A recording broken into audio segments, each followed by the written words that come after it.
Okay, getting into this movie, I was extremely hyped up for this movie, considering the fact that I watched the last Mission Impossible Dead Reckoning, and I loved it. I thought it was a great movie. I loved like all the action scenes and stuff. So watching this movie, I'm not gonna lie to you, I was thoroughly disappointed. And let me get into why I was thoroughly disappointed. I'm gonna talk briefly on my likes before I get to like my dislikes. So let me get into the likes of this movie.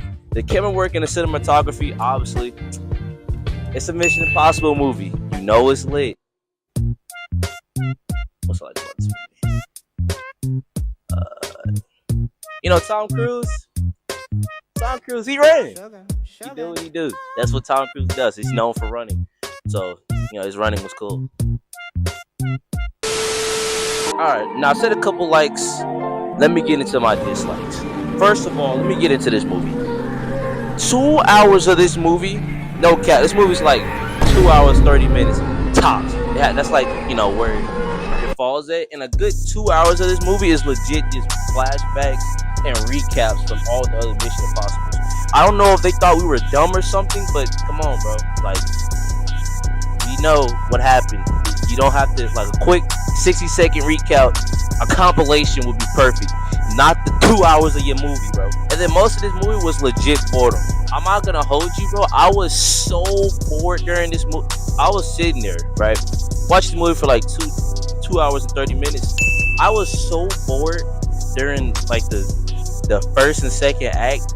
I literally went on Twitch and I watched the Davo stream during the movie for like 5 minutes because that's how bored I was. Even going into for the reasons why we watch Mission Impossible movies, the action scenes, I was thoroughly disappointed with those. I feel like they were so bland and like just mid. It was like a couple fights here and there, like the one cabin fight. I actually really enjoyed that fight, but that's like really it. We had Gabriel, right? Back in Dead Reckoning, he was like this big villain. He was always like 5 steps ahead of everybody. More on that in my Breaking Movies 123 vid. But he was like 5 steps ahead of everybody.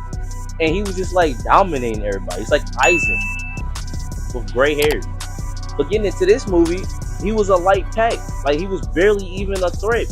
Like he killed the one black guy. Sorry for forgetting his name. Do not at me. Say his name right here. Yeah. He killed that guy, and it was like, oh dang, he's a big threat. We saw him one time after that, and then we saw him when he died.